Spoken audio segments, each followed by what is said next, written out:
오케이!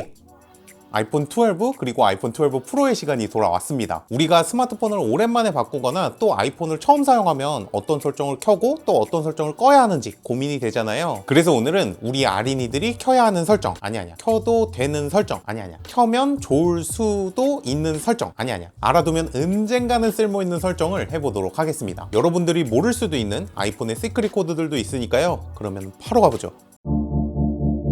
첫 번째는 아이폰에 숨겨진 시크릿 코드들인데요. 전화에 있는 다이얼키에서 별샵 06샵을 누르면 여러분 기기의 IMEI 정보를 한 번에 확인할 수 있습니다. 통신사에서 확정 기변을 한다거나 중고로 거래할 때 IMEI 번호로 분실폰 여부를 확인할 수 있기 때문에 이 정도는 좀 알아두는 것도 좋겠죠. 뭔가 조금 있어 보이기도 하고요. 또 아이폰의 통신 신호 세기를 보다 더 정확하게 확인할 수 있는 시크릿 코드도 있습니다. 별 3001, 샵 12345, 샵을 누르고 통화를 누르면 필드 테스트 모드에 진입하는데요. 아래쪽에 있는 RSRP0 그리고 RSRP1에서 통신 신호 강도를 확인할 수 있습니다. 숫자는 마이너스 40부터 마이너스 140까지 표시되는데 값이 크면 클수록 신호의 세기가 좋고 값이 낮으면 신호의 세기가 안 좋은 거예요. 보통은 마이너스 80에서 마이너스 120 사이에 위치하고요. 저는 지금 마이너스 80대에 있으니까 보통보다는 조금 더 괜찮다고 할 수 있겠네요. 혹시 여러분의 아이폰이 막 마이너스 130이다 이러면 사용하는 환경에 따라서 통신사 변경까지 고려해보는 게 좋습니다.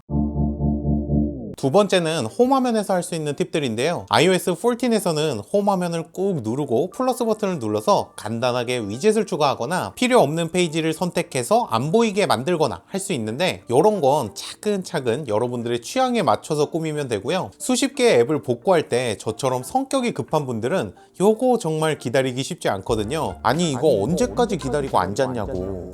이럴 때는 사용하고 싶은 앱을 꾹 누르고 먼저 다운로드하기를 선택하면 선택한 앱을 먼저 다운받아서 사용할 수 있습니다. 복구할 때뿐만 아니라 앱스토어에서 한꺼번에 업데이트할 때도 사용할 수 있어요. 또 iOS 14에서 새롭게 추가된 기능이 바로 앱 보관함이잖아요. 앱 보관함은 알림 배지가 없어서 깔끔하기는 하지만 앱에서 온 중요한 알림을 놓칠 수도 있는데요. 이럴 때는 설정, 홈화면 그리고 앱 보관함에서 보기를 활성화해주세요. 그러면 이제부터는 앱 라이브러리에도 알림 배지가 생긴 걸 확인할 수 있습니다. 홈화면 예쁘게 꾸미느라고 중요한 알림을 놓치면 안 되잖아요. 그럴 때 활용하면 좋습니다. 세 번째는 디스플레이에 관한 설정들이에요. 아이폰 12 시리즈가 다른 시리즈에 비해 화면이 좀 많이 누렇다는 이야기가 많잖아요. 저도 제 아이폰 12를 비교해보니까 좀 누렇긴 하더라고요. 따뜻한 톤으로 바뀐 게 개인적으로 크게 신경 쓰이는 부분은 아닌데 정말 너무 누래가지고 못 쓰겠다 하시는 분들은 설정, 손쉬운 사용, 디스플레이 및 텍스트 크기에서 색상 필터를 선택해주세요. 색상 필터를 활성화하고 색상 색조를 선택한 다음에 강도는 제일 낮게로 옮겨주고요. 밑에 있는 색조를 좀 조절해서 디스플레이 색감을 변경할 수 있습니다. 원래는 디스플레이가 조금 따뜻한 옐로우 톤의 컬러이기 때문에 파란색 계열로 살짝씩 옮겨주면 디스플레이가 차가운 톤으로 변경되는 걸 확인할 수 있어요. 그래서 여러분들이 평소에 거슬리지 않았던 흰색 화면을 띄워놓고 눈에 맞는 톤으로 살짝 바꿔주면 됩니다. 어때요? 노란기가 좀 많이 빠진 것 같나요? 그리고 자기 전에 불 다 꺼놓고 이렇게 해가지고 폰을 사용하시는 분들도 있을 텐데요. 너무 깜깜한 데서 하다 보니까 아이폰의 최소 밝기에도 눈이 아프더라고요. 그래서 저처럼 잠자기 전에 스마트폰을 정말 많이 하시는 분들은 마찬가지로 손쉬운 사용에 있는 디스플레이 및 텍스트 크기에서 화이트 포인트 줄이기를 활성화해주면 아이폰의 수동 최대 밝기보다 더 어두운 화면을 만들 수 있습니다. 저는 한 65% 정도로 맞춰 놓으니까 눈도 안 아프고 좋더라고요. 그런데 이 설정을 매일 밤마다 켜고 또 아침마다 끄고 할 수는 없잖아요. 그럴 때는 손쉬운 사용 메뉴의 맨 마지막에 있는 손쉬운 사용 단축키에서 화이트 포인트 줄이기를 선택해주세요. 이제부터는 전원 버튼 3번 눌러서 켜고 다시 3번 눌러서 끄고 할 수 있습니다. 네 번째는 카메라에 관련된 설정들입니다. 일단 설정, 그리고 카메라에 가면 기본 설정은 이렇게 되어 있는데요. 설정 유지에 있는 노출 조절을 활성화하면 사진이나 영상을 찍을 때 노출을 수동으로 편하게 제어할 수 있습니다.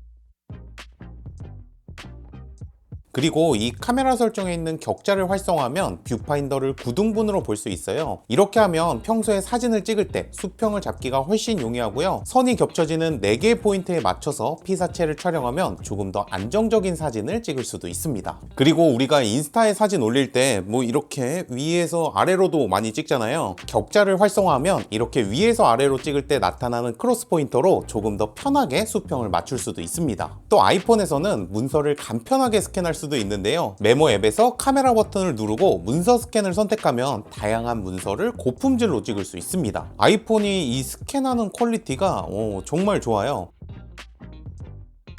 그런데 이렇게 하면 스캔본이 메모 앱에만 저장이 되거든요. 그럴 때는 설정, 메모, 그리고 사진 앱의 저장을 활성화해 주세요. 이러면 메모 앱에서 찍은 사진과 영상, 그리고 스캔본을 이젠 사진 앱에서도 확인할 수 있습니다.